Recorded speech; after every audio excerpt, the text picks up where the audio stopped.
창세기 4장 1절부터 10절까지 다 같이 합독하겠습니다. 시작. 아담이 그의 아내 하와와 동침함에 하와가 임신하여 가인을 낳고 이르되 내가 여호와로 말미암아 득남하였다 하니라. 그가 또 가인의 아우 아벨을 낳았는데 아벨은 양치는 자였고 가인은 농사하는 자였더라. 세월이 지난 후에 가인은 땅의 소산으로 제물을 삼아 여호와께 드렸고 아벨은 자기도 양의 첫 새끼와 그 기름으로 드렸더니 여호와께서 아벨과 그의 제물은 받으셨으나 가인과 그의 제물은 받지 아니하신지라. 가인이 몹시 분하여 안색이 변하니 여호와께서 가인에게 이르시되 내가 분하여함은 어찌 됨이며 안색이 변함은 어찌 됨이냐. 네가 선을 행하면 어찌 낯을 들지 못하겠느냐. 선을 행하지 아니하면 죄가 문에 엎드려 있느니라. 죄가 너를 원하나 너는 죄를 다스릴지니라. 가인이 그의 아우 아벨에게 말하고 그들이 들에 있을 때에 가인이 그의 아우 아벨을 쳐 죽이니라. 여호와께서 가인에게 이르시되 내 아우 아벨이 어디 있느냐. 그의 이르되 내가 알지 못하나이다. 내가 내 아우를 지키는 자니까. 이르시되 내가 무엇을 하였느냐. 내 아우의 핏소리가 땅에서부터 내게 호소하느니라. 아멘. 오늘은 예배의 성공과 실패라는 제목으로 같이 은혜 나누고자 합니다. 하나님은 예배를 받으시는 분이시다. 두 번 고백합시다. 시작. 하나님은 예배를 받으시는 분이시다. 예배를 받으시는 분이시다. 네. 우리가 모여서 예배를 드리는데 예배를 드리는 대상이 있다는 것입니다. 누구에게 예배를 드리느냐 분명한 대상이 있어요. 우리 성경에는 그분을 하나님이라 이렇게 말씀합니다. 그런데 세상에는 소위 하나님이라고 하는 신적인 존재들이 굉장히 많습니다. 교회 안 다니는 사람에게도 당신 하나님 믿습니까? 그러면은 하나님 안 믿는 사람 어디 있느냐고 하나님 믿는다고들 말을 합니다. 범신론자들도 하나님의 존재를 인정을 합니다. 그러나 우리가 예배를 드릴 때 예배를 받으시는 하나님은 어떠한 하나님이냐? 당신이 그 하나님을 알고 있느냐? 어떠한 하나님이냐? 그럼 여러분들이 분명하게 대답할 수 있어야 됩니다. 우리가 경배하고 우리가 예배를 드리는 하나님은 우리에게 독생하신 예수 그리스도를 보내주신 하나님, 예수를 보내주신 하나님. 세상에는 신적 존재들이 많이 있지만 우리를 구원하시기 위해서 품 안에서 독생하신 아들을 내어놓으신 이는 오직 한 분뿐이십니다. 이는 세상에는 부모님들이 참 많이 있지만 나를 낳아주시는 어머니는 딱 한 분밖에 없어요. 우리가 친구 어머니도 어머니 병원에 가도 어머니 여러분 그렇게 듣잖아요. 또 어디 가서도 어머니 아버님 이렇게 하잖아요. 그냥 불러주는 이름이에요. 불러주는 이름. 근데 나를 낳아주신 부모 아버지 어머니는 딱 세상에 한 분밖에 없어요. 세상에 신적 존재들이 많이 있지만 나를 구원하시기 위해서 품 안에서 독생하신 아들을 아낌없이 내어주시는 바로 그 하나님. 우리는 예수를 보내신 하나님을 믿고 예수를 보내신 하나님께 경배하고 예배를 드리는 것입니다. 그분께 머리를 숙이는 거죠. 아니 나와 아무 상관없는 신에게 어찌 우리가 머리를 숙일 수 있겠습니까? 나와 아무 상관없는 신에게 어찌 머리를 조아리고 뭔가 달라고 우리가 애걸복걸하고 사정을 할 수 있겠습니까? 나와 아무 상관없는 신, 내가 알지도 못하는 신에게 어찌 머리를 조아리고 거기서 복을 달라고 빌 수 있겠느냐 이 말이죠. 우리가 경배하는 하나님은 독생하신 예수를 보내신 하나님. 예수를 보내신 하나님. 그분만이 유일한 나의 주 되신 분이시고 내가 경배하는 분이시다. 그래서 우리가 예배를 드리는 것은 바로 독생하신 아들을 보내신 예수님과 관계를 맺고자 하는 것입니다. 그 관계가 끊어지지 않도록 항상 그 관계를 유지하고자 하는 것입니다. 우리가 사람을 만나지 아니하면은, 오랫동안 만나지 아니하면 우리 기억 속에서 점점 잊혀져 갑니다. 나중에 점점 기억하지 못합니다. 여러분, 매일 만나는 사람과 할 얘기가 더 많습니까? 아니면 여러분 고등학교 졸업한 이후로 3, 40년 동안 한 번, 30년, 40년 동안 한 번도 만나지 못하다가 어느 날 이제 동창회랄지 어떤 모임을 통해서 갑자기 이제 이렇게 만나게 됐어요. 30년, 40년, 50년 동안 만나지 못하다가 극적으로 어떻게 모임에서 만났어요. 오늘 그러면 여러분들이 시골 친구든지 고등학교 친구든지 간에 만나면 엄청나게 반갑잖아요. 그죠? 그러면은 그동안에 쌓였던 3, 40년 동안 쌓였던 얘기, 할 얘기가 많을 것 같은데 실제로 만나보게 되면 할 얘기 별로 없어요. 제가 고등학교 졸업한 이후로 그 친구를 거의 한 번도 못 본 것 같아요. 근데 저는 이제 목회를 하다 보니까 학교 졸업하고 신학교 가고 전도사하고 또 이제 목사하고 이제 교회를 하다 보니까 거의 동창회도 못 나가고 세상 친구는 없어요. 세상 친구는 다 끊어졌고 학교 친구도 없어요. 오직 저는 이제 목회하기 때문에 주로 이제 친구들 만나면은 토요일 날에 일요일 날 만나잖아요. 근데 저는 토요일 날 일요일 제일 바쁘잖아요. 예배를 드려야 되고. 그러니까 동창회도 못 나가고 지금 모임도 못 나가고 그러다 보니까는 다 끊어졌어요.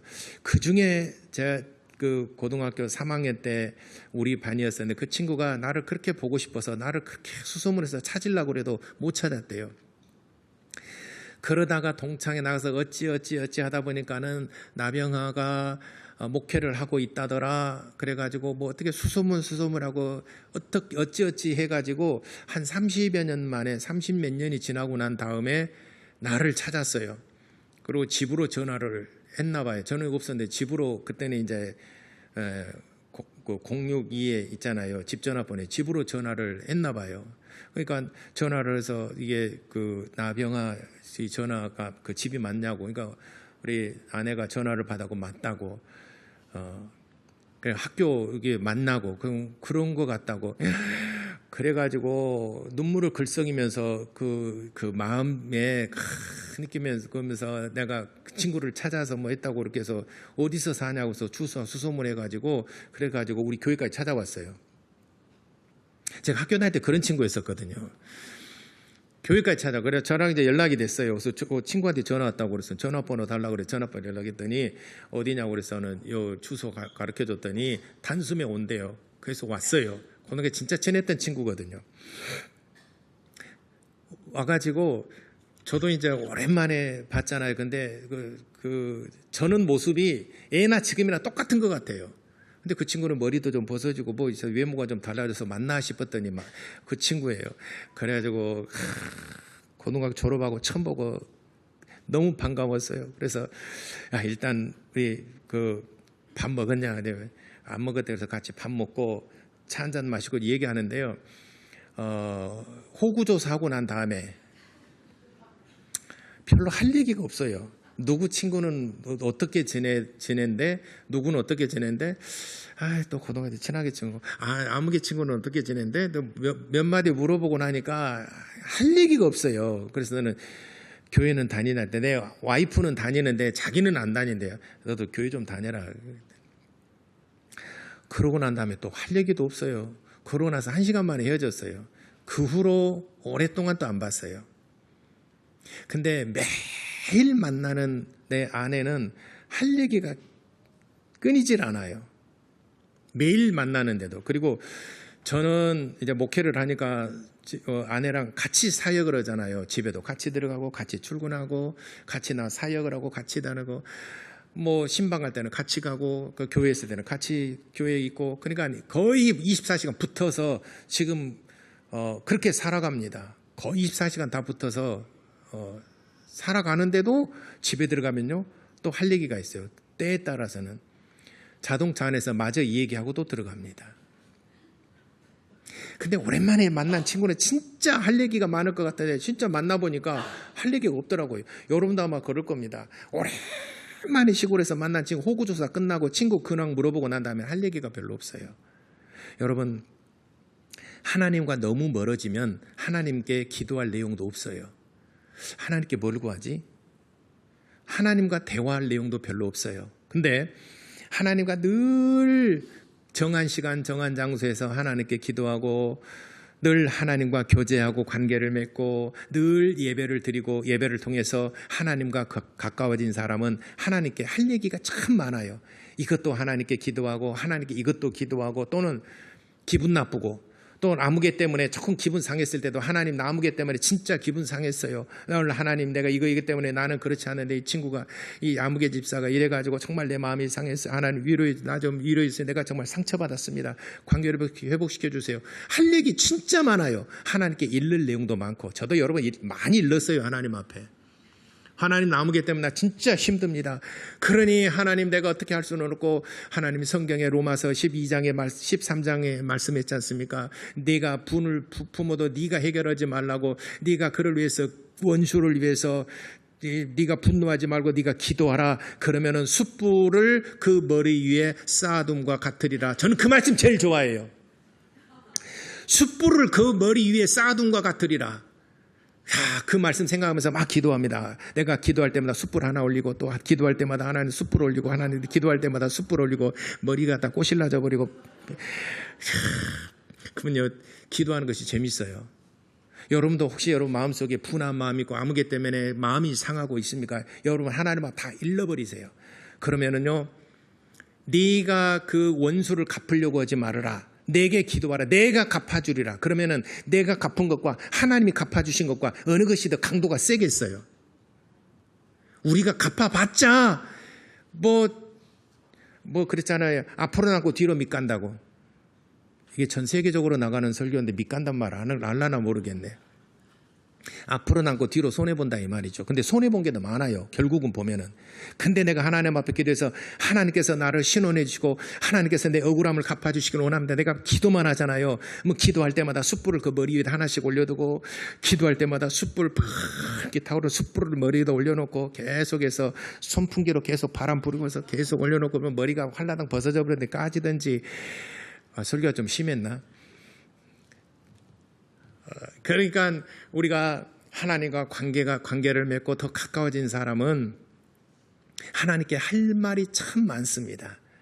근데 한동안 뜸한 사람은 참 하나님께 기도하는 것도 서먹서먹하고 한 주간 빠지다 보면은 하나님 앞에 나와 예배하는 것도 참 서먹서먹하고 어색하고. 예전에 이런 분도 있었어요. 우리 교회 가끔 한 번씩 초청돼서 나오신 분인데 그분도 예배가 무슨 재미가 있겠습니까? 재미가 없는데 가만히 딴 생각을 하죠. 머리 이제 딴 데로 갔죠. 나는 계속 설교를 하지만 딴 데로 갔죠. 이렇게 쳐다보더만은 위에가 막 그 전구땀을 가는 게 전구땀을 다 세어봤대요. 그리고 아래를 쳐다보고 전구땀 쳐다보는 게 끝나고 그러대요. 교인이 전구땀아 수보다 적다. 이 전구땀아 수가 더 많다. 그래서 내가 진짜 그런 거 전구땀아 세어봤어요. 이게 그때 당시 전구따마가 한 200 몇 개 됐어요. 그 말이 맞구나. 다 세웠구나, 그 사람이. 전구따마가 200 몇십 개 돼요. 전구같이 막 굉장히 많아요, 전구따마가. 그래서 이 전구따마보다 많기 위해서 제가 또 열심히 또 목회를 했잖아요, 또.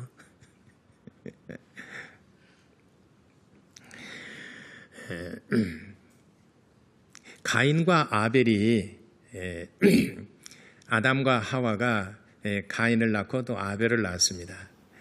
이제 가인은 농사 짓는 사람이었었고 아벨은 양을 치는 사람이었습니다. 하나님 앞에 예배를 두 사람 다 하나님 앞에 제사를 드리려고 예물을 가지고 왔습니다. 예물을 안 가지고 빈손 오는 것보다도 훨씬 낫죠. 가인은 농사를 지은 농산물을 가지고 하나님 앞에 제사를 드렸고 아벨은 양의 그 첫 새끼 그리고 그 기름으로서 하나님 앞에 제사를 드렸습니다. 그런데 하나님께서 그 큰아들의 그 제사, 가인의 제사는 하나님께서 안 받으셨어요. 그리고 아벨의 제사를 하나님께서 받으셨어요. 왜 그럴까? 왜 하나님께서 아벨의 제사는 받으셨는데 가인의 제사는 안 받으셨을까? 하나님께서 양으로서 고기로 제사 드린 것은 하나님이 받으시고 곡식으로 드린 것은 하나님 안 받으셨을까? 재료가 문제일까? 양으로 드려야 되나? 성경에 이렇게 말씀하셨습니다. 히브리서 11장 4절에 말씀하셨습니다. 아벨은 가인보다 믿음으로 더 나은 제사를 드렸고 그렇게 말씀하셨습니다. 믿음으로. 그러니까 히브리서 11장 4절에 기록된 말씀을 우리가 근거로 해서 우리가 보자면은 재료가 문제가 아니라 무엇으로 드렸느냐 하는 외형적인 문제가 아니라 드리는 자의 그 마음의 중심이 문제가 되는 것입니다. 아벨은 믿음에는 여러 가지가 동반됩니다. 첫째는 신뢰가 동반되고 그리고 정성이 동반됩니다. 그리고 미리 준비함이 동반됩니다. 그리고 간절함, 사모함이 동반됩니다. 그리고 사랑함이 동반됩니다. 믿음이라는 단어 안에는 여러 가지 것들을 내포하고 있어요. 이렇게 하나님 앞에 그를 믿음이라고 하는 단어로서 아벨은 믿음으로 하나님 앞에 제사를 드렸고 그랬습니다. 그러니까 내가 믿음이 있다 하는 것은 하나님과 관계 속에서 첫째 사랑이 있어야 됩니다. 그리고 희생이 있어야 돼요. 그리고 정성이 있어야 됩니다. 그리고 미리 예비하고 준비하고 하는 것이 여러 가지가 내포하고 있는 것들. 이것을 믿음이라고 하는 단어로서 표현했는데 믿음으로 아벨은 하나님 앞에 제사를 드렸더니 하나님께서 그 제사를 기뻐 받으셨어요. 근데 가인은 믿음으로 드리지 않았다라고 말씀했습니다. 믿음이 무너졌다라고 하는 것은 사랑함도 없고 준비함도 없고 또 어떤 신령함도 없고 이런 건 모든 것 다 무너져 버린 거죠. 마치 달걀이 껍질이 이렇게 있을 때는 그 안에 내용물들이 그대로 보존되지만은 껍질이 깨져버리면은 그 계란은 다 그냥 바상바상하게 다 흘러버리지 않습니까? 믿음이 깨져버렸다는 것은 마치 그와 같이 하나님 앞에 아무 준비함도 없고 사랑함도 없고 정성도 없고 그냥 소중함도 없고 간절함도 없고 그냥 하나님 앞에 드린 거예요. 외형적으로 외식하는 자의 예배를 바로 가인의 예배 이렇게 가인은 드렸기 때문에 하나님께서는 그의 마음의 중심을 보시고 그 제사를 거절하셨어요. 가인의 제사는 하나님 거절하셨습니다. 사무엘상에 보게 되면 사무엘 선지자가 그 왕을 세울 때에 이새의 아들 이새의 집으로 들어갔는데 거기에 보니까 그 다윗이 있었습니다. 8번째 아들 다윗이 있었습니다. 그 다윗을 기름 부어서 세우면서 하는 말이 하나님은 외모를 보지 아니하시고 마음의 중심을 보시느니라라고 사무엘상 16장 7절 주보의 중반 부분에 기록되어 있습니다. 하나님은 외형적인 것들, 형식적인 것보다도 마음의 중심을 보시느니라 이렇게 말씀했어요. 그러니까 내가 가인과 아벨이 제사를 무엇으로 드렸느냐, 고기로 드렸느냐, 아니면 곡식으로 드렸느냐, 이게 문제가 아니라 마음의 중심에서 정말 믿음으로 드렸느냐. 믿음 안에는 하나님을 사랑함도 있고 경건함도 있고 정성도 있고 거룩함도 있고 구별함도 있고 여러 가지 믿음으로 하나님 앞에 드렸느냐, 아니면 그 믿음이 파손되고 깨져서 그냥 하나님 앞에 드렸느냐. 여기에 따라서 하나님께서는 그 마음의 중심을 보시고 아벨의 제사는 받으셨지만은 가인의 제사는 거절하셨다는 것입니다. 그래서 첫 번째 오늘 성경 본문에 가인과 아벨이 제사를 드렸는데 하나님께서 아벨의 제사는 받으시고 가인의 제사를 받지 않은 첫 번째 이유가 뭐냐? 믿음으로 드리지 않았다는 것입니다. 히브리서 11장 4절은 분명히 믿음으로 아벨은 가인보다 더 나은 제사를 드렸고 이렇게 말씀하셨습니다. 자, 그러면 이제 마음의 변화가 어떻게 생겼을까? 자, 두 번째 문제 한번 생각해 봅시다. 동생의 제사는 하나님이 받으셨어요. 근데 형의 제사는, 큰아들의 제사는 하나님께서 안 받으셨어요. 그러니까 가인이 마음에 분한 생각이 올라왔어요. 분노가 올라왔어요. 아니 똑같이 들은 것. 그러니까 마음의 중심은 모르는 것이잖아요. 마음의 중심은 오직 하나님만 아시는 겁니다. 모르는 겁니다. 그런데 외형적인 것만 보고 아니 나도 하나님 앞에 제사를 드렸고 아벨도 동생도 제사를 드렸는데 왜 내 건 안 받으셨는가? 마음에 분한 생각이 들었어요. 분노가 치밀어 올랐어요. 그래서 동생을 보니까 저것은 하나님께서 저의 제사는 받으시고 나는 왜 안 받으셨는가? 라고 한다 그러면은 우리는 이럴 때 어떤 자세를 취해야 되겠습니까? 나를 돌아봐야 되잖아요. 근데 실제로 자기를 돌아본 사람은 그리 많지 않아요. 예배 때 설교 듣고 목사님이 나 또 찍는 소리 했구만. 누가 알렸지? 그러면 머릿속으로 막 회로를 돌립니다. 내가 누구한테 말했는데 이 사람이 누구한테 말했지 이렇게 해서 아 이렇게 돌아갔는가? 그게 막 그냥 그 설교를 들으면서 그 추적해가 나가는 거죠. 그럼 설교는 다 놓쳐요. 그리고 그 사람한테 복수하려고 왜 내가 말하지 말았는가? 당신이 말했지, 집사님 말했지 하면서 그 회로를 계속 돌리는 거죠. 근데 제가 설교할 때 내가 어떤 문제가 될 만한 또 좋지 않은 소리를 내가 먼저 듣잖아요. 그럼 저 설교 안 합니다. 그리고 하려고 했다가도 이 겹치잖아요. 그럼 그 설교 안 하고 다음으로 넘기고 다른 설교 준비를 합니다. 지금까지 저는 수백 번, 수천 번을 설교하면서 내 감정을 실어서 저거 그러니까 내가 참된 교육 좀 시켜야 돼. 본때를 보니 그렇게 설교한 딱 한 번도 없습니다. 오히려 그런 내가 알게 되면은 누군가가 나한테 이 얘기해서 알게 되면 그 설교 저 뒤로 몇 개월 후로 밀칩니다. 오히려 저는 설교 안 합니다.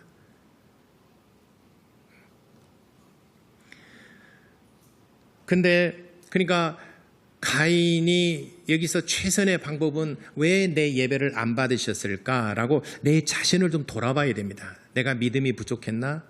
내가 준비하지 못했나? 신령하지 못했나? 거룩한 정성이 부족했나? 하나님께 대한 사랑이 부족했나? 저는 받은 왜 내 건 안 받으셨을까? 하나님 무엇이 문제여서 내 예배를 안 받으셨습니까? 내 제사를 안 받으셨습니까? 라고 하나님께 묻고 하나님께 지도를 받고 해야 옳은 행동이잖아요. 근데 동생한테 분한 마음, 분노가 막 끌어올랐어요. 그러다 보니까는 분노가 끌어오르면 어떻게 됩니까? 사람이 안색이 변하잖아요. 여러분 화나면은 막 즉흥적으로 화나는 순간에 막 퍼붓는 형입니까? 아니면은 보글보글 점점 얼굴 색깔이 변해서 막 끙끙 참다가 나중에 그냥 퍼붓는 스타일입니까? 여러분들은 분함이 막 올라오면은 그래도 평온하고 그래도 내 잘못이니까 하고 이런 스타일이니까 아니면 얼굴색이 변합니까? 저는 얼굴색이 변해요. 막 그냥 그 자리에서 막 하진 않지만요. 얼굴색이 변해요. 여러분 저랑 수십 년 동안 20년 많게는 30년 신앙생활 같이 하신 분도 있죠. 제가 화내는 거 보셨어요? 제가 교회에서 30년, 20년 이상, 30년 저를 같이 본 사람 중에서 제가 막 화내고 그런 사람 한 번이라도 보셨습니까? 못 보셨을 거예요. 그죠?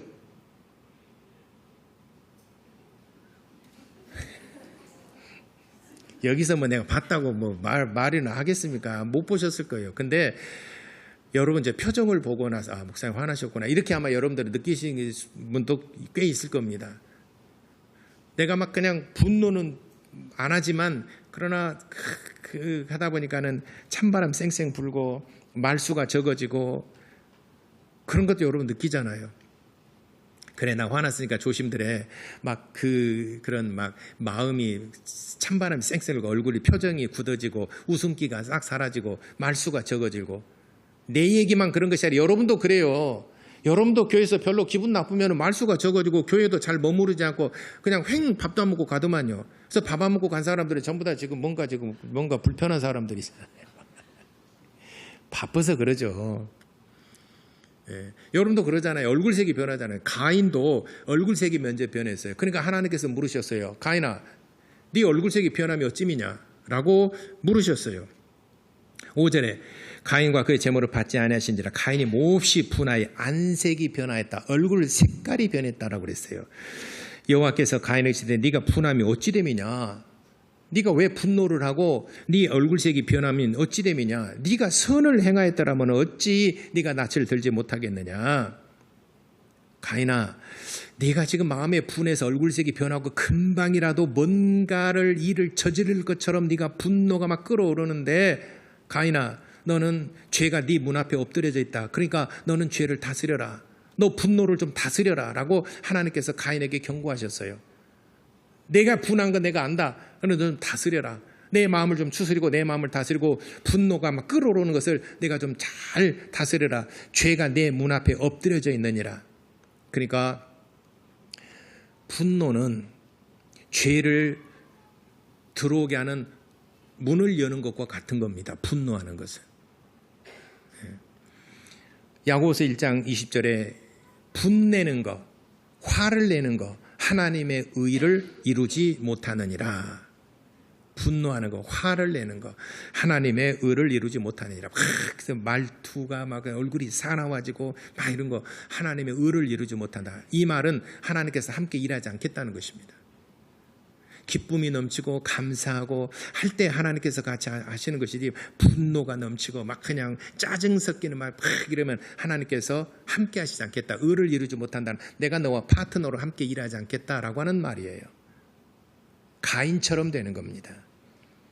야고보서 1장 20절에 말씀하셨습니다. 그래서 죄가 네 문 앞에 엎드려져 있느냐, 죄가 너를 원하나 너는 죄를 다스려라 라고 그랬어요. 죄를 다스려라. 그러니까 분노는 죄의 문을 여는 통로예요. 그러니까 문을 열지 말라는 거죠. 문을 열지 말아라. 근데 분노하는 순간에 죄가 내 앞에 쏙,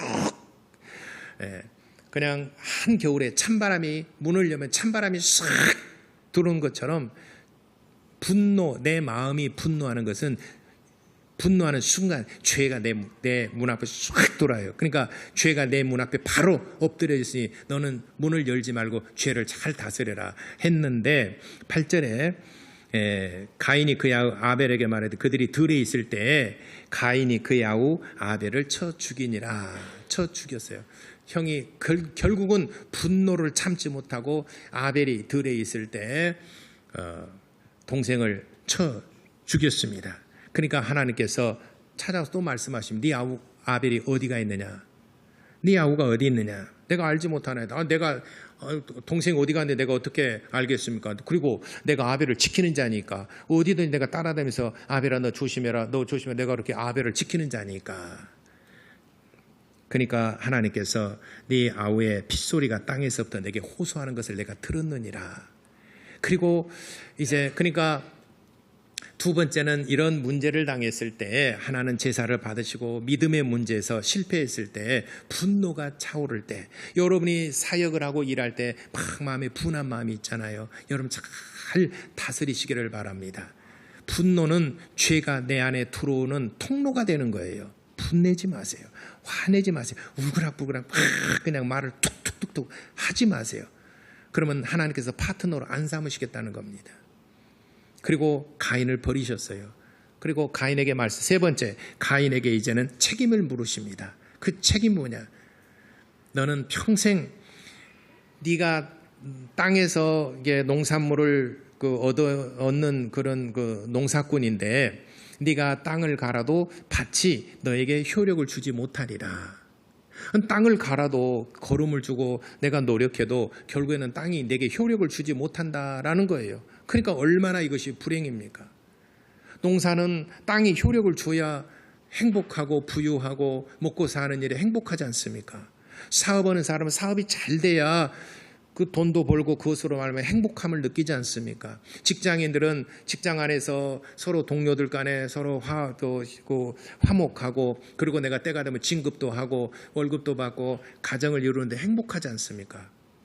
그런데 직장에서도 따돌림을 당하고 자꾸 미움받고 자꾸 직장생활 제대로 잘못하고 우울증에 걸리고 나 혼자 고민하고 고통스럽고 직장생활에 재미가 없고 가정에 돌아서도 재미가 없고 사업을 해도 뭔가가 잘 돼야 되는데 계속 막히고 안 되고, 식당을 해도 뭔가 손님이 와서 맛있다라고 그랬는데 식당도 안 되고. 그러니까 가인이 이렇게 하나님의 심판을 받았어요. 땅을 갈아도 땅이 너에게 효력을 주지 아니할 것이다. 그러면은 어떻게 합니까? 너는 그러면은 이 땅에서 효력을 발휘하지 않으면 또 다른 땅으로 갈 것인가? 그래서 네가 땅에서 유리하는 자, 유리한다는 말은 흐를 유자 마을 리자예요. 그래서 이쪽 마을 저쪽 마을 떠돌아다니는 사람이다 이 말이죠. 농사꾼이 떠돌아다니는 사람이 됐다는 것은 불행한 거잖아요. 장사하는 사람들은 여기저기서 보침 싸들고 가서 장사할 수 있어요. 그렇지만은 농사는 그 정착한 그 땅에서 밭을 갈면은 땅이 효력을 줘야 행복하고 그것이 기쁨이 있는 것이죠. 그런데 너는 땅에서 유리하는 자가 될 것이라. 그리고 너를 만나는 자 너를 죽일지도 모른다. 그러니까 가인이 엄청 두려운 거죠. 이제는 생업이 끊겨 버렸잖아요. 그렇게 하나님께서 심판하셨습니다. 예배를 제사를 하나님께서 받지 아니하시고 제사를 실패하니까 그의 삶이 분노가 치밀어 오르고 이제는 땅을 갈아도 효력을 주지 아니하고 땅에 유리한 자가 될 것이고 평생 불행하게 된다는 거죠. 가인의 삶이 가시밭길을 걷는 것과 같고 돌짝밭을 걷는 것처럼 가시밭을 경작하고 돌짝밭을 경작하는 것처럼 정말 고생하고 힘들지만은 결국에는 얻는 소득이 없다는 헛고생한다는 거죠. 곧 노력은 하고 애쓰기는 하지만 수고로움만 할 뿐이지 소득이 없으니까 얼마나 고통스럽겠습니까? 하나님께 예배를 성공하지 못한 자의 삶이 이와 같으리라 라고 하는 것을 오늘 성경 본문을 통해서 말씀하셨습니다. 그러므로 우리가 하나님 앞에 예배를 성공할 것이냐 아니면 하나님의 예배를 실패할 것이냐 가인처럼 될 것이냐 하는 것이 여러분들의 인생의 여러분들의 삶의 행복과 또는 불행의 갈림길인 것입니다. 여러분들이 예배를 잘 드려서 예배를 하나님께서 아벨의 제사를 받으신 것처럼 여러분들의 예배를 하나님께서 기뻐 받으셨다면 여러분들의 삶은 행복할 것이고 여러분들의 정말 기쁨이 넘쳐날 것이고 여러분 가정 자녀들과 자손들이 하나님께서 정말 잘 되도록 시온의 대로를 갈 수 있도록 하나님께서 복을 주실 것입니다. 그러나 가인처럼 예배를 실패하게 되면 나와 내 자녀들 자손들이 가는 곳곳마다 돌짝밭이요 가시밭길이요 엉겅퀴가 나서 정말 인생이 고통스럽고 잘 풀리지 않으니까 얼마나 그 인생이 즐거움이 없겠습니까? 우리 사랑하는 모든 성도 여러분, 여러분뿐만 아니라 여러분 자녀들이 가는 길, 여러분 자손들이 가는 길에 시온의 대로가 있도록 여러분들이 하나님께 예배를 잘 드리고 하나님께서 기뻐 받으시는 예배, 하나님께 사랑받는 모든 성도들과 여러분 자녀 자손들이 되기를 예수 이름으로 축원합니다. 기도하겠습니다. 우리 다 같이 하나님, 내가 예배를 잘 드려서 하나님께서 기뻐 받으시는 예배를 드릴 수 있도록, 그래서 나와 내 자녀들 자손들이 가는 길에 하나님이 항상 행복한 길로 인도해 달라고 우리 다 같이 기도하시겠습니다.